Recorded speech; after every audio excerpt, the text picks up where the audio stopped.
So now I know I am going to keep "and as they did eat" from Matthew, but I'm going to save "he said, verily I say to you, one of you shall betray me," until later when it matches with John. Same thing with Mark. I'm going to keep "and as they sat and did eat," but I'm going to save "Jesus said, verily I say to you, one of you which eats with me shall betray me," also to match with John. Luke, I already covered "when the hour was come, he sat down, the 12 apostles with him." I'm going to save "and he said to them, with desire I have desired to eat this Passover with you before I suffer," until just before communion, because that is what follows in Luke. But communion happens later, after Jesus says, "One of you will betray me," in Matthew and Mark, and even after Judas leaves in John. So I'm saving this verse until later. And I'm going to be saving communion, as it has in Luke, to fit with Matthew and Mark, which is later after Jesus washes their feet and all that from John.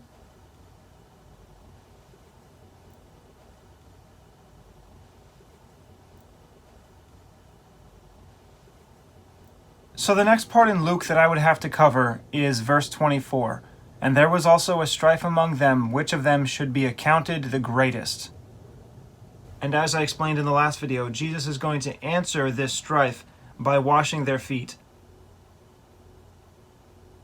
living out the example of how they ought to behave instead of trying to be lords and rulers over as many people as they can.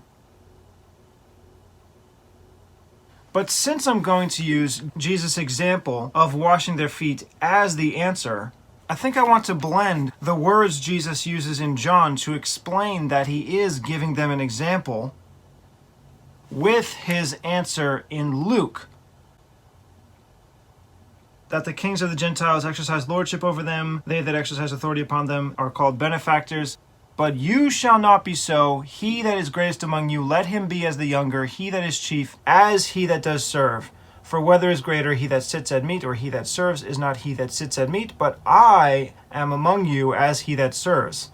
That seems really close to his explanation in John, where he says, "For I have given you an example, that you should do as I have done to you.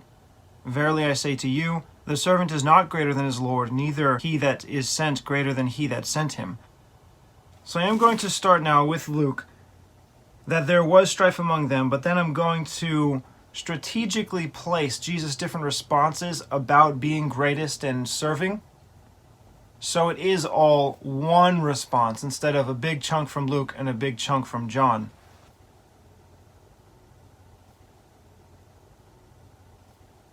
I'm going to leave "and as they did eat," which I covered earlier, because after this, John continues, "When supper was ended,"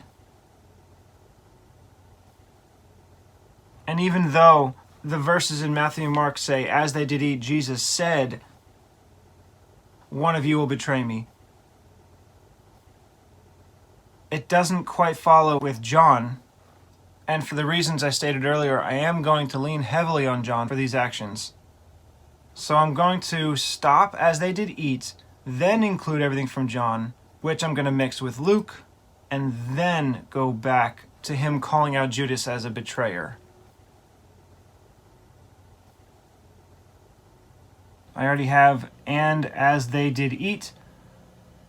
This "and" will be all three then, because Luke begins, "And there was also a strife."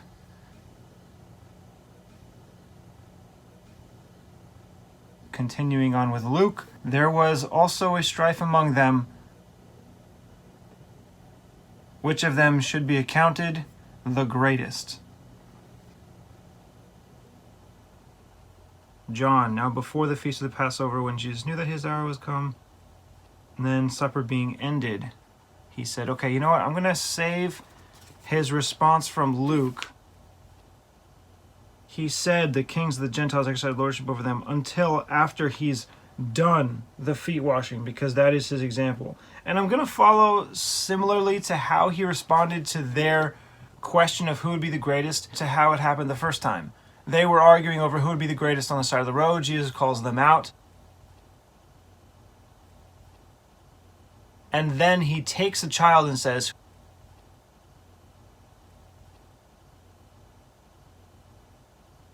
whoever will be greatest must become his little child.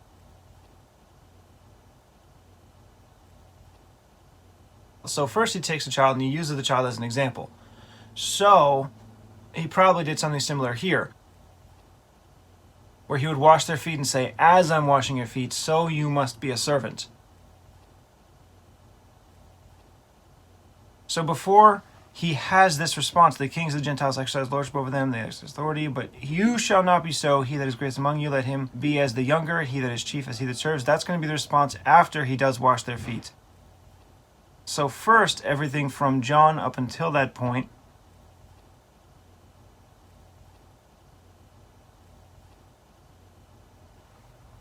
now before the feast of Passover, when Jesus knew that his hour was come, that he should depart out of this world to the Father, having loved his own which were in the world, he loved them to the end. This, I think, does fit right after their strife, because even though he is about to correct them, he's correcting them in the most loving manner possible. He's washing their feet. He's being an example of what it means to be great. Love is great.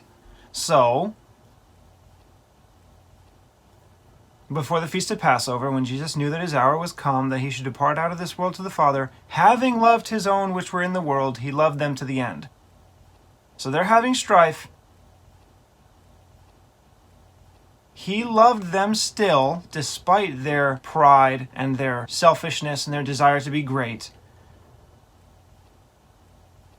And supper being ended, the devil now put in the heart of Judas Iscariot, Simon's son, to betray him. And even despite this, Judas is going to betray him because he's possessed with the devil. Jesus, knowing that the Father had given all things into his hand, and that he was come from God and went to God, rises from supper, laid aside his garments, took a towel, girded himself. He starts to wash their feet. For I have given you an example that you should do as I have done to you.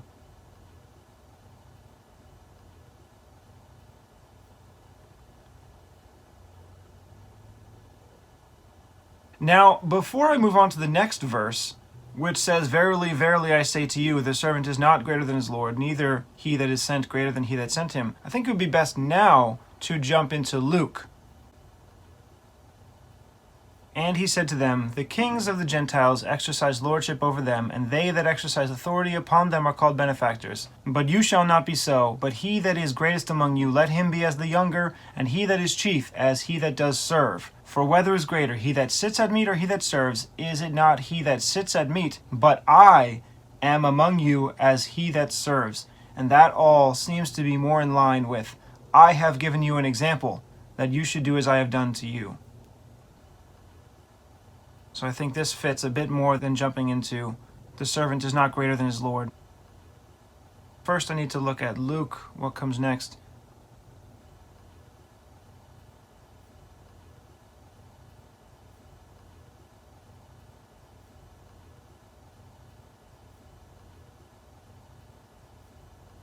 You are they which have continued with me in my temptations, and I appoint to you a kingdom, as my Father has appointed to me, that you may eat and drink at my table in my kingdom, and sit on thrones judging the 12 tribes of Israel. That seems to be a change of topic. So, which would fit better now? Verily, verily, I say to you, the servant is not greater than his Lord, neither he that is sent greater than he that sent him. If you know these things, happy are you if you do them. I speak not of you all. I know whom I have chosen, but that the scripture may be fulfilled. He that eats bread with me has lifted up his heel. Okay, this brings up an interesting question.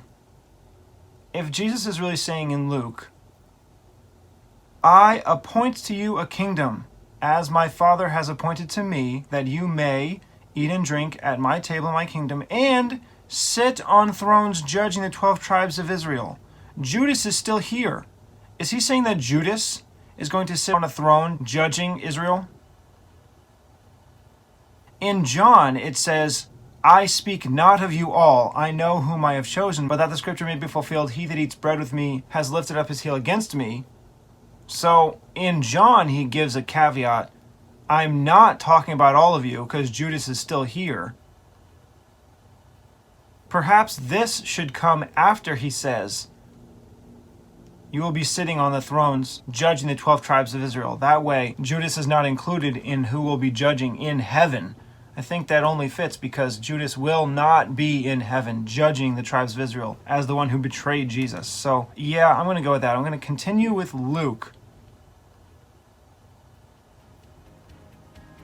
But before I get to, I speak not of you all, the verses before that, verily, verily, I say to you, the servant is not greater than his Lord, that does seem to be in the same vein.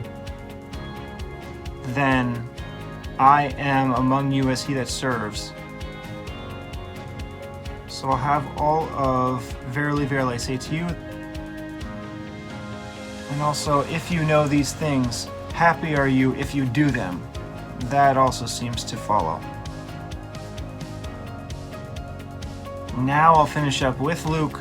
You are they which have continued with me in my temptations, and I appoint you to a kingdom, as my Father has appointed me, that you may eat and drink at my table in my kingdom, and sit on thrones judging the 12 tribes of Israel. And we know that cannot include Judas, so it is only appropriate to now include this caveat from John. I speak not of you all, I know whom I have chosen, but that the scripture may be fulfilled, he that eats bread with me has lifted up his heel against me. Now I tell you before I come, that when it come to pass, you may believe that I am he. Verily, verily, I say to you, he that receives whomsoever I send receives me, and he that receives me receives him that sent me.